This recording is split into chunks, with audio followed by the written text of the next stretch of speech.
Bueno, buenos días. Muchas gracias a todos por conectarse. El día de hoy estamos conectados con la doctora Angélica Uzcategui. La doctora Uzcategui es médica cirujana de la Universidad Industrial de Santander, es neuropediatra y magíster en educación de la Universidad Nacional de Colombia, es especialista en epilepsia de la UNICAMP en Brasil, es profesora asociada del Departamento de Pediatría, coordinadora del posgrado de neuropediatría de la Universidad Nacional de Colombia. Además, la doctora Uzcategui ha sido una colega con la que hemos podido hacer trabajos de la mano. Siempre ha sido muy receptiva a fortalecer el quehacer de los pediatras frente a los niños con enfermedades neurológicas y también con alteraciones del desarrollo. El día de hoy nos va a acompañar con la sesión, con la charla sobre el abordaje del niño con sospecha de alteración en el desarrollo en la semana 10 del curso de Fundamentos del Desarrollo Infantil y Detección de las Alteraciones. Doctora Uzcategui, muchísimas gracias por aceptar la invitación a este curso y entonces la escuchamos. Muchas gracias. Muchas gracias, gracias a la Sociedad Colombiana de Pediatría por esta invitación y pues gracias a todos ustedes que están aquí acompañándonos en este curso. Ah, yo pues además obviamente de ser neuropediatra, pues durante varios años he acompañado algunos programas de neurodesarrollo, así que me siento en la capacidad de contarles a ustedes cómo funcionan este tipo de programas de acompañamiento. Hoy vamos a hablar entonces de qué hacemos una vez que ya este niño con sospecha del neurodesarrollo le hemos hecho el diagnóstico de alguna de estas alteraciones. ¿De qué vamos a hablar? Vamos a hablar un poco de lo que se hace durante la consulta médica y en cuanto a evaluación y al diagnóstico de los pacientes. Vamos a hablar sobre las valoraciones interdisciplinarias, quienes sí, quienes no participan en las evaluaciones de estos pacientes. Vamos a hablar sobre qué exámenes complementarios son importantes de hacer y cuál sería su importancia. Vamos a hablar del plan de seguimiento, qué es lo que vamos a plantear nosotros para el paciente. Una vez que hagamos el diagnóstico, nosotros tenemos todas nuestras evaluaciones hacia dónde vamos. Y luego vamos a hablar exactamente de qué hace como cada persona del equipo interdisciplinario. Primero quiero arrancar con unas generalidades. Esta conferencia está basada principalmente en este documento que es construido entre UNICEF y el Ministerio de Salud, publicado el año pasado, sobre las orientaciones técnicas para la derivación de atenciones y seguimiento de niños y niñas de la primera infancia con riesgo y o sospecha de alteración del neurodesarrollo. Sin embargo, está enriquecido con otros documentos. El diagnóstico entonces de las alteraciones del neurodesarrollo debe estar soportado en una evaluación que sea oportuna y adecuada.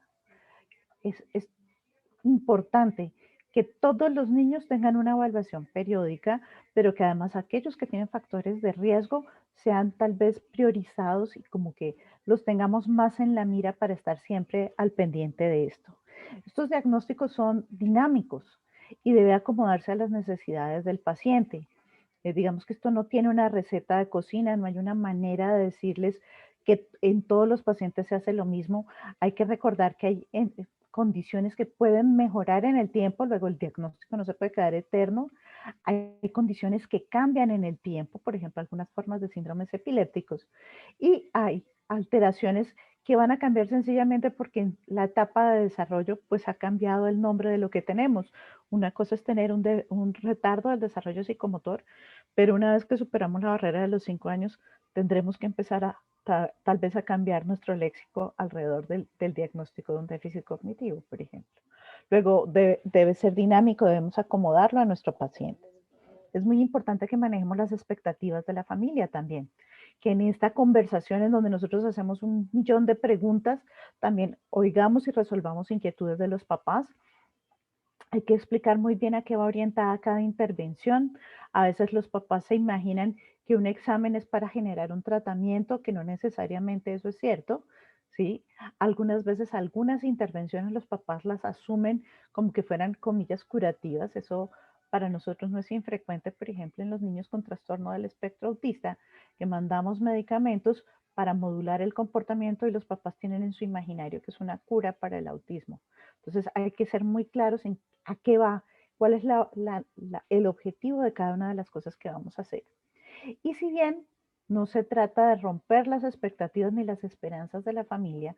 También es muy importante que en este proceso nosotros vayamos orientando a la familia en las expectativas que tenemos alrededor del niño, ¿cierto? Y en lo que puede ser su plan de vida. El proyecto de vida es muy importante, no todo el mundo tiene que hacer lo mismo. Si bien estos niños podrían llegar a tener una dificultad y una alteración al futuro que sea permanente, también es cierto que hay cosas que ellos podrán hacer acomodados con sus capacidades. Y esto es muy importante que los papás lo vayan teniendo presente y se vayan planeando para lo que será en un futuro de pronto no tan próximo, pero va a ser el proyecto de vida y lo que vamos a hacer como orientación vocacional después cuando veamos realmente cuáles fueron las consecuencias de la alteración que tuvo. El equipo interdisciplinario debe estar organizado por diferentes profesiones. Hay que recordar que no somos los médicos las únicas personas que vamos a estar allá y que todas las personas tienen un papel fundamental dentro del grupo, que hay personas que hacen cosas diferentes de uno y que son complementarias y eso es muy importante. Es muy bueno tener diferentes puntos de vista de un mismo problema. Entonces, cada cual desde su disciplina y su orientación está viendo el problema y está viendo probablemente una de las tantas soluciones que puede tener. Por eso es muy importante que existan varias cabezas pensando con el paciente. En estos grupos es importante para que funcionen que la comunicación sea horizontal. No existe uno más importante que el otro. Ya vamos a ver que evidentemente el centro de este grupo es el pediatra, pero es importante que pensemos que en estos manejos interdisciplinarios no puede haber uno que sea más importante que el otro. Debemos tener una comunicación horizontal que nos permita entender qué está haciendo el colega desde su saber y de su conocimiento. Y claro, todos tenemos que ir orientados hacia el mismo objetivo. A lo mejor nosotros estamos pensando en evaluar la función auditiva, pero la fonoaudióloga está pensando es cómo se hace para el procesamiento auditivo y la terapeuta ocupacional está pensando en cómo hacemos ese procesamiento sensorial para que mejoren procesos del lenguaje. Al final, cada uno desde su visión está trabajando para un mismo objetivo. ¿Cómo debe ser entonces esta consulta médica de evaluación y de diagnóstico? Para mí siempre ha sido esto muy importante. Cualquier médico está en la obligación de diagnosticar las alteraciones del desarrollo. Esto es una escala en donde todo el mundo le pasa la pelota al otro, ¿no? Entonces, los demás profesionales de la salud, que es que ellos no son médicos, pum. El médico general, que como él es médico general, él no es capaz, pum, se la pelotea al pediatra. Y cuando empiezan a encontrar que evidentemente tiene alteraciones, pum, se las pelotean al neuropediatra. Y es muy importante que sepamos que todos tenemos la obligación de ser capaces de hacer los diagnósticos de alteraciones del desarrollo. Pero sin lugar a dudas, el que más sabe de niños se llama el pediatra. Por lo tanto, el pediatra debe ser el coordinador del proceso, debe ser el director de esta orquesta, el que nos diga para dónde vamos. Cada uno va a cumplir con su papel, pero el que dice para dónde vamos todos definitivamente debe ser el pediatra. ¿Cómo debe ser esta consulta? En principio, yo les diría que en una consulta para evaluación del desarrollo no puede ser de menos de 30 minutos, eso es un exabrupto, ¿cierto? A veces la cosa es tan compleja que necesitaríamos o una consulta mucho más larga, eso en nuestro sistema de salud es difícil, o varias consultas, a lo mejor lo diferimos en varias consultas de tal manera que nos permite ir haciendo interrogatorio, evaluación del niño, escala de desarrollo, y claro, hay que recordar que esto solo sería la primera aproximación porque en el seguimiento vamos a tener que seguir haciendo otras consultas. La modalidad a hoy, la pandemia nos trajo una modalidad muy interesante que es la virtual. Nosotros ya conocíamos algo de la telemedicina, pero la verdad es que para algunos de nosotros esto era muy exótico. Hoy lo hemos ido encontrando muy atractivo. Digamos que las consultas virtuales tienen una desventaja. Yo no puedo tocar al niño. Entonces, por ejemplo, si necesito saber si tiene una hipotonía, si los reflejos están aumentados, bueno, el virtual puede ser un complique, pero por ejemplo, en trastornos del espectro autista también hemos visto cómo para el niño es menos estresante estar en su casa con una pantalla, pero está con su familia, con gente que conoce, en un ambiente que él domina. Por lo tanto, hemos encontrado algunas ventajas. Por ejemplo, en la consulta virtual puede entrar todo el mundo. Entonces entra la abuelita, el tío, la cuidadora. El otro día entró una de las profesoras del colegio. Entonces, digamos que ahí podemos tener una consulta mucho más rica. Tiene ventajas y tiene desventajas. Habría que mirar para cada uno de nuestros pacientes qué puede ser mejor, claro, obvio. Yo considero de forma personal que la primera consulta siempre debe ser presencial, pero yo necesito examinar bien al niño. Ahora, desde la telemedicina nosotros sabemos que, por ejemplo, se pueden hacer unas modalidades donde el paciente está en una región distante, está con otro colega que lo puede ir examinando y nos va contando qué estamos viendo. Luego, digamos que hoy en día hay que tener bien en la cabeza las modalidades virtuales. Y obvio, esa consulta debe ser resolutiva. No vamos a mirar a ver, no vamos a esperar nada. O le definimos que necesita estudios, o le definimos que necesita intervención terapéutica, o lo remitimos a donde otro colega del grupo que creamos el niño necesita. Pero no podemos quedarnos como en, vamos a mirar a ver qué pasa. Esa consulta debe resolver. En últimas, a lo mejor no necesita más nada, pero hay que resolver las dudas y las inquietudes de la familia. Yo sé que esto ya está desgastado, ustedes ya lo han visto en otros módulos. Yo solo quiero hacer algunos énfasis en algunas cosas importantes de la consulta. El interrogatorio, como les digo, el detalle es muy importante. Recuerden que cada cosa que pasa antes, durante y después de la gestación tiene una importancia particular y se convierte en un factor de riesgo. La secuencia de eventos a lo mejor le ayuda a uno a entender esta cascada de situaciones que nos llevaron a una situación determinada. Hay que mirar bien eh, eventos que hayan sido de gran impacto, enfermedades graves, por ejemplo, una neumonía grave, una neuroinfección, un trauma, los medicamentos que haya requerido para ese tratamiento o los que siga necesitando. Y obviamente, sobra decírselos a ustedes, y además eso ya lo han visto en varios de los módulos, pero además no olvidemos como el contexto en el cual está embebido el niño. Del examen físico, sin lugar a dudas, ustedes ya tienen también un excelente entrenamiento en sus módulos anteriores. Solo quiero que no olviden la medición del perímetro cefálico, la evaluación de la piel y de otras posibles lesiones. Y claro, dentro del examen neurológico, no olviden hacer el examen mental. A veces nos quedamos como pegados con el martillo y el otoscopio, el oftalmoscopio y se nos olvida hablar con el niño, mirar cómo es su interacción. Recordar que hay que evaluar la presencia de reflejos primitivos y para nosotros eso sí es muy importante, la evaluación de los signos neurológicos blandos. Insistiré en la historia clínica en esa secuencia de eventos. Los eventos que sean preconcepcionales, hay que recordar enfermedades tanto familiares. Recuerden que para mucha gente los diagnósticos no tenían un nombre, pero está el antecedente del síntoma, del tío que caminaba y dejó de caminar, de la persona que sabía hablar y perdió el lenguaje, ¿cierto? Y las enfermedades personales de los padres en ese momento también se hacen importantes. No deja de ser importante la edad de los papás, eso ya lo sabemos. Las exposiciones, porque las exposiciones realmente son un problema preconcepcional. Que la mamá al mes de gestación se haya dado cuenta que está embarazada y deja de fumar o de consumir algún alucinógeno, ya no nos quita la exposición ya estuvo. Por lo tanto, digamos que las exposiciones la consideramos un factor de riesgo preconcepcional. Se requiere un tiempo determinado para cada una de las exposiciones. Por ejemplo, para nicotina reconocemos 2 años previos al embarazo para que esa exposición no exista. Por lo tanto, eso corresponde al grupo de lo preconcepcional. En lo prenatal, no podemos olvidarnos que probablemente el antecedente más importante se llama si hizo o no controles prenatales, sin lugar a dudas. Pero todas las demás situaciones que hayan ocurrido durante esa gestación, como ya les dije, son muy importantes. Aquí cada detalle tiene una importancia particular. Porque además esto va encadenado. Si la mamá tuvo alguna enfermedad, es más probable que tenga alguna complicación perinatal y es más probable que sigamos teniendo una cadena hacia adelante, ¿cierto? En lo perinatal, obvio, la edad gestacional y el peso del bebé, el tipo de atención del parto y que las intercurrencias de esa atención del parto, cómo se adapta el niño. Ustedes y yo sabemos que aunque nosotros en la adaptación, ustedes en la adaptación, yo hace muchos años no hago una cosa de esas, pero ustedes en la adaptación neonatal hacen su medición, ¿ciertos? Ponen su puntaje de Apgar, pero eso nunca lo tienen los papás. Por lo tanto, es muy importante que nosotros le preguntemos a la mamá cómo vio al niño cuando nació, si lo pudo ver, cómo estaba el tono, cómo estaba el color de su piel, qué tan vigoroso fue el llanto. Digamos que eso nos ayuda más porque usualmente los puntajes de Apgar no existen en ninguna parte.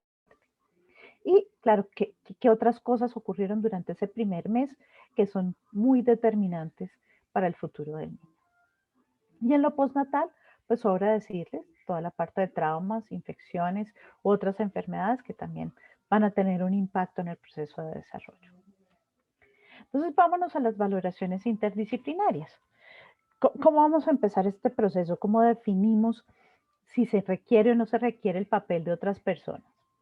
Es muy importante entonces que tengamos un diagnóstico.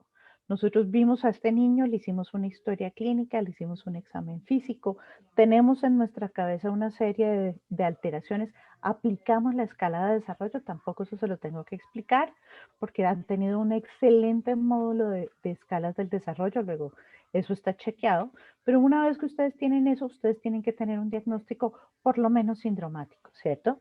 Y con eso entonces ya hemos hecho nuestra medición de la alteración, sabemos cuál es la gravedad y el impacto, conocemos los factores de riesgo para este niño, porque ya hicimos una historia clínica que nos habla de estos factores de riesgo. Y ahí vamos a hacer una medición de necesidades. Para estos diagnósticos sindromáticos, ¿qué necesita el niño? Necesito completar el diagnóstico. Me explico, es un niño que tuvo una ictericia grave, ¿cierto? Nosotros lo podemos ver, por ejemplo, que está haciendo ya desde el examen físico alteraciones del tono muscular y no tenemos claro si este niño nos oye bien y nosotros sabemos que dentro de sus factores de riesgo una posible alteración es la hipoacusia. Por lo tanto, tendremos que pedir una prueba auditiva para poder saber si además estamos teniendo ese problema.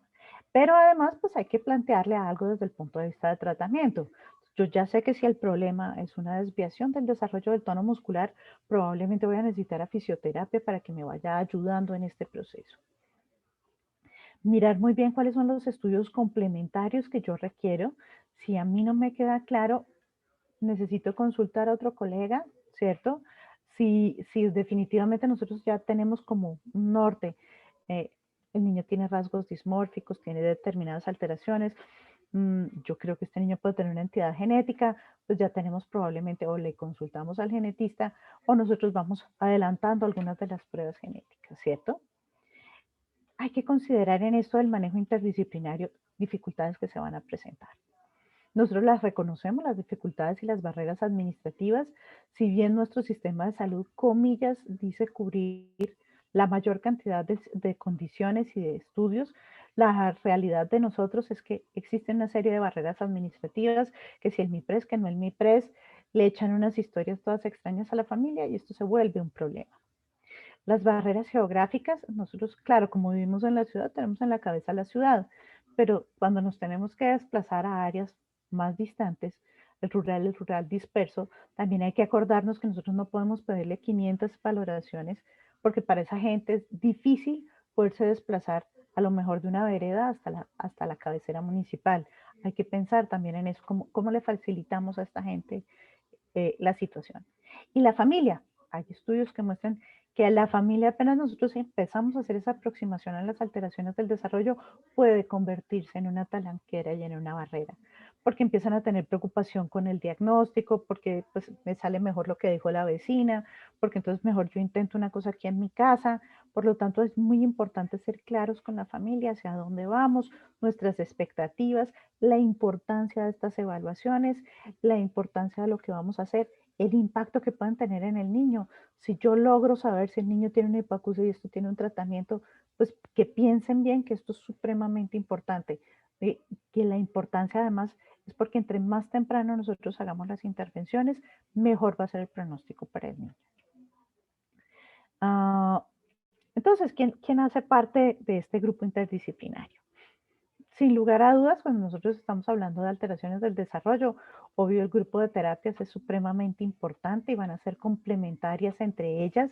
Digamos que no hay pacientes ni que no siempre todos los pacientes las requieren a todas, ni muchas veces solo se requiere un pedacito, ¿no?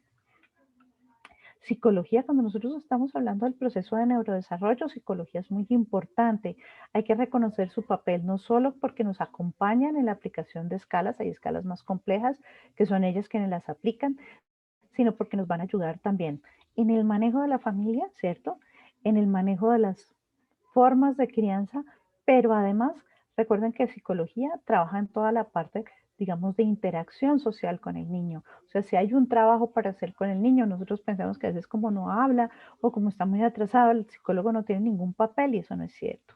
Obvio, los neuropediatras, claro, yo tengo un sesgo, los neuropediatras pues aquí también cumplimos un papel importante en apoyar todo ese proceso, en hacer indagación y profundización de algunos de los diagnósticos y en la intervención terapéutica de algunas de las complicaciones que vamos a ver. Y claro, hay muchos otros especialistas que a lo mejor vamos a requerir, el psiquiatra infantil, el fisiatra, el genetista, el otorrinolaringólogo, el oftalmólogo, el dermatólogo, ¿cierto? Hay otras especialidades que nos van a ayudar en este proceso. Pero no olviden, el centro de toda la atención se llama el pediatra. Lo más importante de este grupo, porque sin ustedes nosotros no sabemos quién es el que tienen que intervenir y cuál es su objetivo. Este documento del que estábamos hablando inicialmente, de UNICEF y el Ministerio de Salud, recomienda utilizar esta hojita. Esta hojita está dentro del protocolo clínico de diagnóstico y tratamiento para el manejo de niños con trastorno del espectro autista. Es una hojita en donde dice que es una herramienta de confirmación diagnóstica. Aquí está la identificación del niño y viene con la fecha del concepto de cada uno de los especialistas que lo vio para confirmar el diagnóstico y las intervenciones. Entonces aquí tenemos, mire, que dijo el neuropediatra, que dijo el psiquiatra infantil, que dijo el psicólogo, que dijo la terapeuta del lenguaje, ¿cierto? Un diagnóstico específico y un plan de tratamiento. Porque a lo mejor todos tenemos en la cabeza lo que queremos hacer, somos bien malos para escribirlo en la historia. A veces los papás no le llevan a uno la historia. En sitios donde todos los profesionales están juntos, perfecto, pero muchas veces el paciente recibe las terapias por allá al norte, llegando a Chía, pero entonces el neuropediatra es el del lugar del sur y en cambio el psiquiatra lo ve por allá en el occidente, y entonces nadie se conoce con nadie. Esta hojita nos puede ayudar a tener el diagnóstico de todos, el concepto, un concepto corto, preciso, conciso, y de una vez las estrategias del plan, qué vamos a hacer, cuál es la idea de todos con respecto a este niño para que de verdad esta intervención tenga un solo objetivo. En cuanto a exámenes complementarios, entonces, vamos a tener laboratorios que habrán que pedir. La función tiroidea, yo siempre he dicho que una TSH no se le niega a nadie, es muy importante. Hoy en día, cada vez reconocemos más la importancia de hacer la CK, sobre todo en los niños con hipotonía, porque hemos encontrado que puede ser un tamiz bien importante. Claro, la parte de infecciosas, que sigue siendo para nosotros en el trópico una cosa supremamente importante, aún estamos pagando las consecuencias de las infecciones congénitas por Zika. Las intoxicaciones con metales pesados, realmente la contaminación ambiental nos está llevando a esto y al final puede ser incluso hacer estudios sobre errores innatos del metabolismo. En cuanto a neuroimágenes, ya lo vamos a profundizar, que es mejor si un ataque, una resonancia, pero pues van a ser importantes las imágenes aquí también. Toda la parte neurofisiológica, tanto los potenciales evocados como el electroencefalograma, eso también lo vamos a profundizar. Y la parte de genética, digamos que hay cosas que nosotros podremos ver, niños con varias malformaciones o rasgos dismórficos mayores o varios rasgos dismórficos menores, a lo mejor los podemos resolver con un cariotipo. Rasgos muy particulares, por ejemplo, imagínense que ustedes ven al paciente y consideran que por sus rasgos puede tener un X frágil, podemos hacer la solicitud de exámenes específicos y a lo mejor antes de que nosotros nos pongamos a pedir exámenes que de pronto no van, mejor le consultamos al genetista cuál sería el mejor examen para este paciente. Ellos a veces deciden que es preferible pedir un estudio específico o los paneles que están muy de moda hoy en día o todas las evaluaciones de la genómica. Las neuroimágenes, su papel pronóstico es discutido, pero digamos que para la mayoría de los autores se reconoce que tener lesiones evidentes en las neuroimágenes tiene un papel pronóstico, por lo menos para las alteraciones motoras y algunos incluso las proponen para las alteraciones cognitivas, las neuroimágenes son muy importantes. Digamos que cuando queremos evaluar al detalle y buscar las alteraciones propias, pues la resonancia cerebral probablemente es nuestra mejor opción. ¿A quién le vamos a pedir una resonancia cerebral? Si le encontramos alteraciones focales en el examen físico, una paresia, movimientos anormales, una alteración de pares craneanos, una ataxia, ese paciente es candidato a una resonancia. si estamos teniendo no un retardo del desarrollo, que el niño siempre ha venido lento, sino que este es un niño que hace un fenómeno involutivo, que la alteración del desarrollo es progresiva. Ese paciente es un candidato, obviamente, a hacer una resonancia, y en los pacientes con epilepsia, cuando nosotros estamos hablando de lactantes y preescolares, debemos hacer imagen, y la imagen de elección es la resonancia. ¿A quienes de pronto les va mejor con un ataque? A los pacientes que pensamos que tienen storage, sin lugar a dudas, cualquiera de las infecciones congénitas a lo mejor es más útil para nosotros un ataque. Y también miramos la necesidad, otra vez recuerden esas barreras, porque si lo que tenemos más cercano es un ataque y para la gente es muy complejo desplazarse, hay niños que definitivamente por su condición meterles un resonador es una ciencia oculta, oxígeno dependientes, con un trastorno del espectro autista que se angustia mucho de pensarse encerrados dentro del resonador, a lo mejor nos sale mejor hacer un ataque y resolver dudas rápidas con la ataque. Nosotros ya sabemos que el papel de la ecografía transfontanelar en el recién nacido es muy importante porque puede predecir las alteraciones que vamos a ver a futuro en las otras neuroimágenes, ¿cierto? Y además pues nos ayuda a prepararnos para lesiones importantes. Entonces, tiene una ventaja, se hace en la cama del paciente, en su incubadora, pero nos va a ayudar bastante desde el inicio a tener claro cuáles pueden ser los riesgos para este paciente. Y ya hemos visto, por ejemplo, que en el periodo neonatal se habla de muchas técnicas de imágenes, por ejemplo, las técnicas de difusión en la resonancia del recién nacido que ha sufrido una asfixia como un factor importante pronóstico también. Pero digamos que eso no se le va a hacer a todos los niños, es una cosa de rutina. Aquí lo importante es que si alguno de nuestros pacientes cumple con estos criterios, pues vale la pena pedirle una imagen y nos va a ayudar, digamos que a planear y a predecir lesiones al futuro. El electroencefalograma nosotros lo tenemos en la cabeza como que solamente nos sirve para la epilepsia. Evidentemente, obvio, es un estudio complementario en epilepsia, nos ayuda a clasificar los síndromes epilépticos, nos ayuda en el seguimiento de encefalopatías epilépticas. Cuando estos niños tienen complicaciones de la epilepsia, el electroencefalograma a lo mejor nos va a servir bastante. Pero hoy en día le reconocemos algunas cosas que son importantes de tener presente. En pacientes que tienen riesgo de tener epilepsia, ya es claro para nosotros, por ejemplo, que pacientes con esclerosis tuberosa en su etapa de lactantes, nosotros hacemos un seguimiento con electroencefalograma y si se llega a encontrar actividad epileptiforme interictal, así el niño nunca haya tenido una crisis epiléptica, ahí iniciamos tratamiento con vigabatrin. Los números son muy prometedores. Podemos evitar la presencia de epilepsia casi que en el 80% de estos pacientes. Y en aquellos que tienen epilepsia, podemos evitar llegar a encefalopatías epilépticas como el síndrome de West con unos muy buenos porcentajes.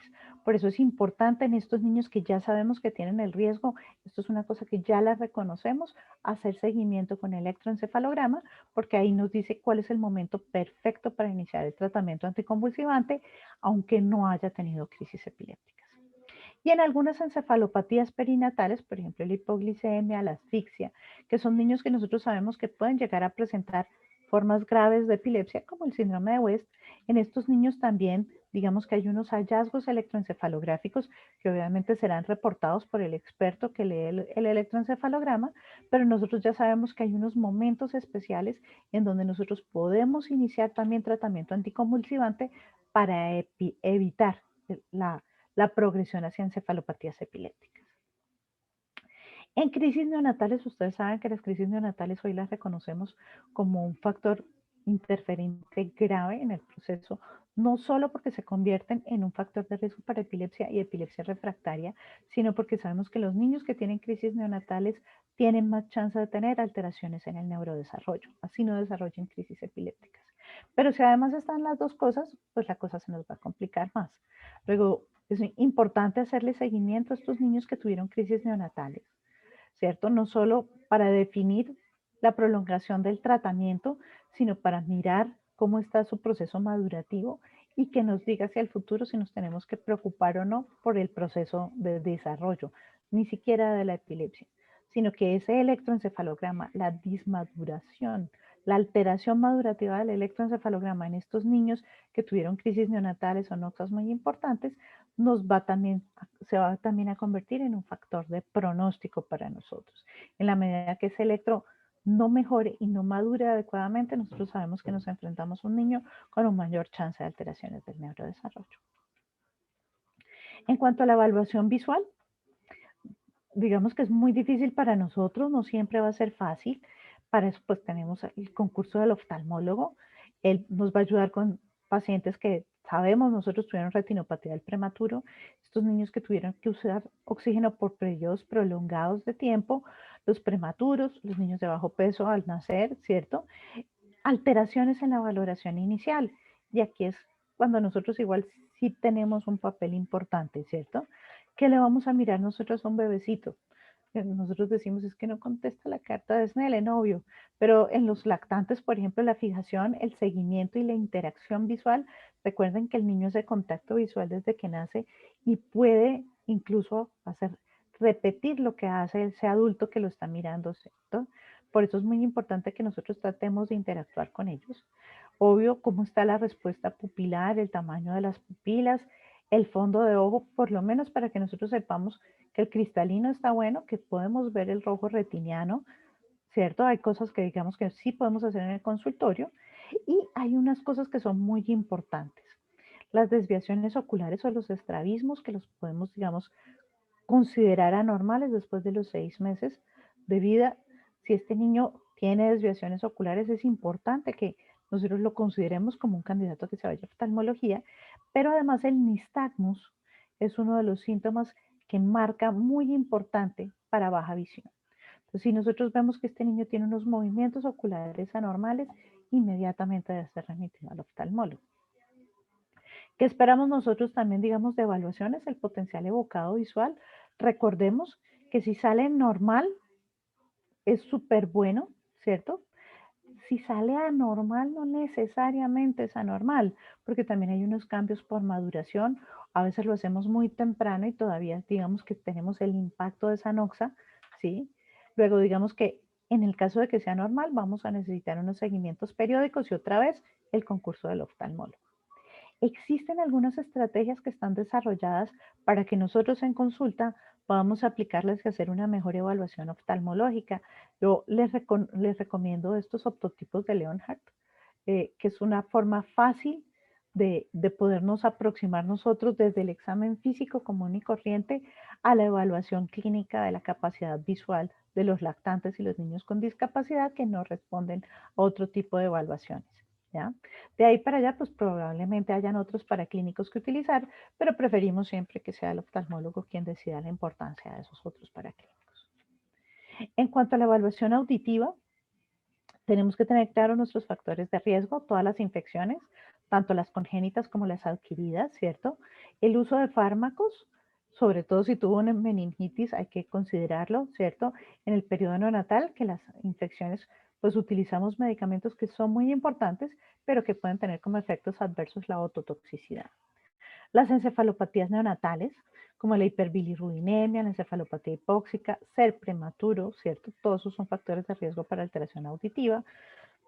Y otras cosas que nosotros podemos ver, ¿cierto? Como los rasgos dismórficos, las alteraciones, por ejemplo, anatómicas del pabellón auricular y del conducto auditivo externo, la historia familiar de hipoacusia y la presencia de unos síndromes específicos nos deben alertar en que se requiere una evaluación más a profundidad. ¿Qué debo yo buscarle entonces a estos niños que tienen estos factores de riesgo? Mirar cómo está el desarrollo de los hitos del lenguaje, confirmar con los papás ellos que ven, cómo es la respuesta a los sonidos, ¿cierto? Si disfruta o no disfruta, por ejemplo, de la música, eso puede ser un dato importante. En nuestro examen físico, en donde hagamos una evaluación de la respuesta a diferentes sonidos, ¿cierto? Anatómicamente, su otoscopia, etc. Y si creemos que este niño definitivamente entra en este paquete y no nos gusta esta parte de nuestra evaluación clínica, claro, vamos a hacer los potenciales evocados o las emisiones otoacústicas o definitivamente desde el inicio se lo mandamos al otorrinolaringólogo. Las emisiones otoacústicas tienen una ventaja, son fáciles, son económicas, se pueden hacer también en la cunita del niño, como en los niños de alto riesgo, ¿cierto? Eso digamos que es muy bueno para nosotros, es un excelente examen de tamiz. pero probablemente si queremos hacer, aunque el potencial evocado auditivo se ha utilizado también como tamiz, si marca la onda 5, pasa, no pasa, ¿cierto?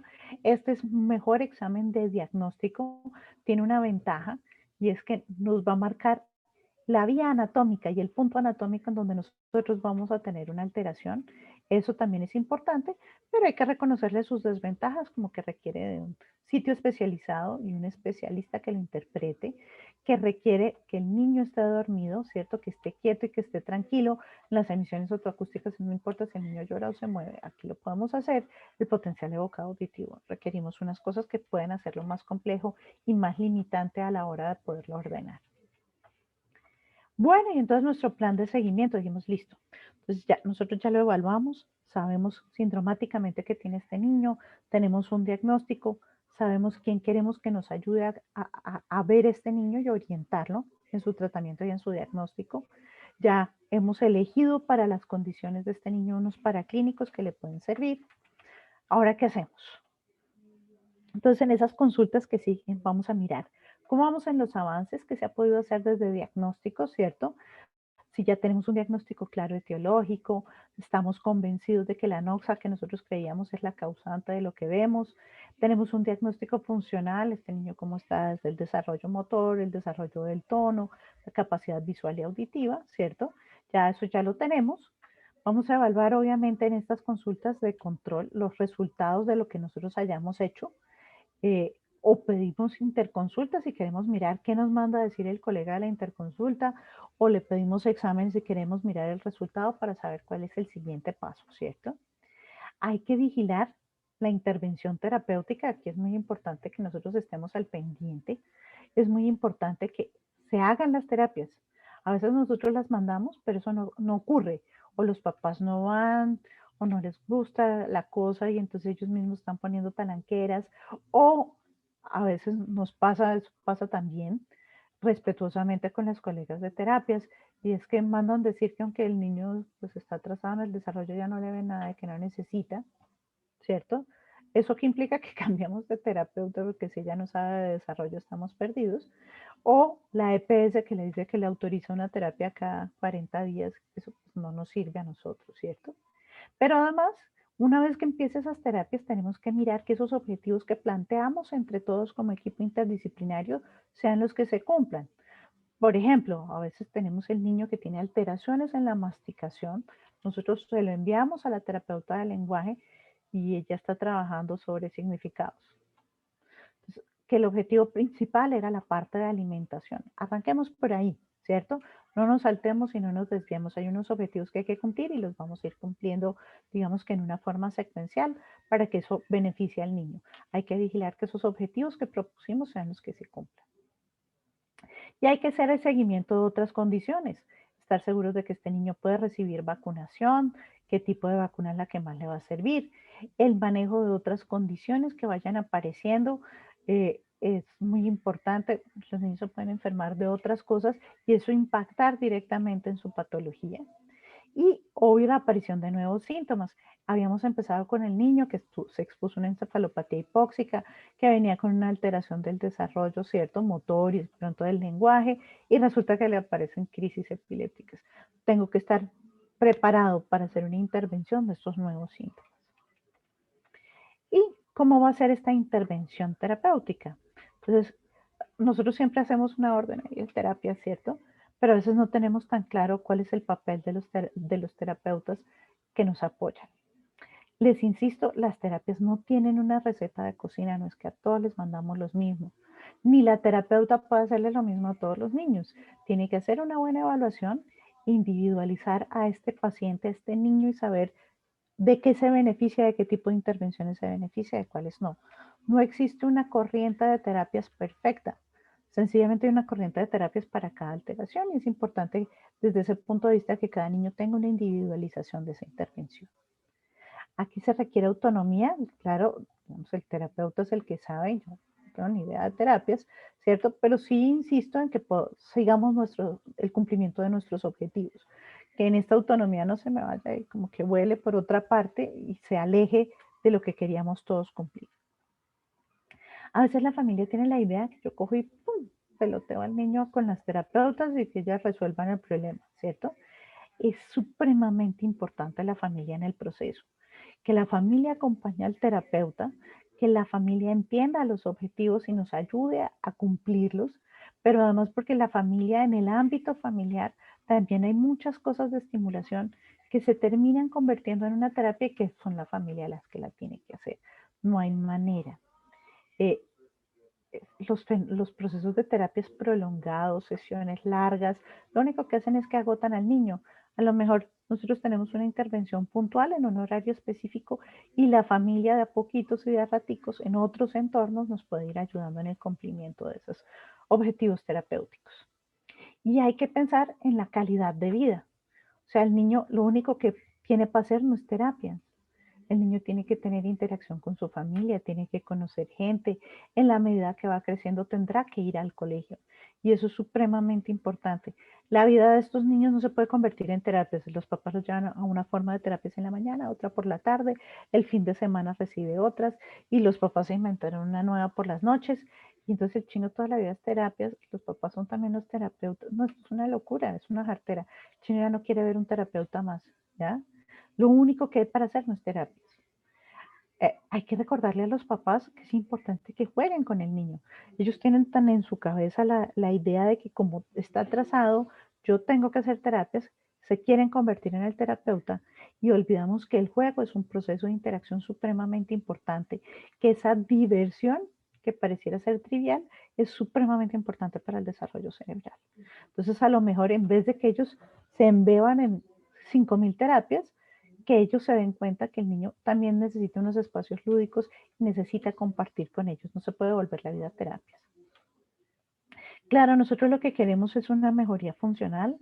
Algunos niños no van a lograr una recuperación completa, pero que en lo máximo posible que sean lo más funcionales posibles, de tal manera que digamos que su futuro en la inclusión escolar y a lo mejor en el largo plazo en la inclusión laboral sea mucho más fácil. Así no logremos el perfecto, ¿cierto? Eh, para algunos niños, algunas adaptaciones mejores lo van a hacer incluirse fácilmente en el entorno, ¿cierto? Entonces, eso se empieza a volver muy importante. Como yo, con todas las ayudas, eh, le permito a él encajar en la sociedad y en su funcionalidad. ¿Qué hace cada terapeuta? ¿Yo qué espero de cada terapeuta? La terapeuta física pues, nos va a ayudar con todas las alteraciones motoras gruesas, con las alteraciones del tono muscular. Algunas nos pueden ayudar con cosas, digamos, perceptuales como la propiocepción, es muy importante también, aunque ese es un papel que también puede cumplir la terapeuta ocupacional. Nos va a ayudar con toda la parte motora fina, lo que ellas llaman los patrones funcionales, que sea capaz de tener autocuidado, que sepa utilizar los utensilios, ¿cierto? Y en las alteraciones sensoriales que tienen impacto en algunas condiciones como el déficit de atención, como el trastorno del espectro autista, estos trastornos de integración sensorial, pues están también de la mano del papel de la terapeuta ocupacional para su intervención. La terapia del lenguaje. Yo he visto, por ejemplo, que le dicen a los papás que si el niño tiene 6 meses o 3 meses necesita una terapeuta de lenguaje porque a esa edad no hablan. Obvio que no hablan, pero recuerden que el proceso de alimentación son unos precurrentes importantes del lenguaje. Obvio, ella va a trabajar también sobre la parte comprensiva y expresiva del lenguaje, es lo que es evidente. Pero recuerden que también en las alteraciones pragmáticas, en ese uso social del lenguaje, en estos niños que tienen dificultad para la interacción social, la terapeuta del lenguaje o el terapeuta del lenguaje también tienen un papel importante y podríamos discutir si es la persona idónea para las alteraciones del aprendizaje escolar. Sin embargo, ellos pueden tener un papel muy importante también en este proceso. La psicóloga o el psicólogo, como les decía, que nos ayuda con la parte de pautas de crianza, nos ayuda con la parte de relaciones sociales, ¿cierto?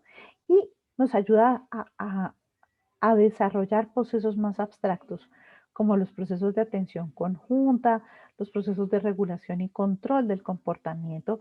Eso lo va a hacer la psicóloga. Entonces, digamos que hay un papel importante del profesional de la psicología, ¿cierto? en otros procesos del desarrollo. Neuropsicología, claro, pues su papel, hay que recordarlo, es la evaluación de la función mental superior. Y cuando hablamos de funciones mentales superiores, debemos recordar que es un niño que ya cumplió con las etapas de neurodesarrollo y ya está estableciendo unos patrones de inteligencia. Para aplicar escalas de desarrollo específicas, escalas, por ejemplo, para autismo, escalas para condiciones especiales, no necesariamente se requiere ser neuropsicólogo. Algunos psicólogos bien entrenados de escuelas que les han enseñado psicometría las pueden aplicar, ¿ya? No necesariamente cada vez que pensamos en una escala tiene que ser un neuropsicólogo. Y el neuropsicólogo, claro, también nos tiene que ayudar en esa intervención en los procesos de memoria, lenguaje, atención, praxis y gnosis. Hago esta salvedad porque en nuestro medio conseguir personas que realmente tengan entrenamiento en neuropsicología de niños es muy difícil. La mayoría de las personas están entrenadas en neuropsicología de adultos y a veces tenemos el problema que se hacen como arreglos de pruebas y de evaluaciones de adultos que se las empacan a los niños y obviamente en el contexto del niño, pues obviamente le va a ir mal en esa evaluación. Entonces, dada la dificultad que tenemos a veces para conseguir un buen neuropsicólogo de niños, hay cosas que realmente nos puede ayudar más a veces el psicólogo que ya está acostumbrado a tratar con niños, que la búsqueda de un neuropsicólogo que sepa para dónde vamos. Y digamos que si bien este no es un terapeuta que lo tengamos siempre a la vista, hay que considerar el educador especial o el psicopedagogo. Obvio, lo vamos a necesitar en niños de pronto un poco más grandes para hacer una evaluación de ese proceso educativo, para que ayude al colegio en las adaptaciones curriculares. Si bien la ley de inclusión escolar dice que el colegio es el encargado de las adaptaciones curriculares, el diario vivir es que los profesores no tienen ni idea cómo se hace eso y la verdad no tienen el entrenamiento para eso.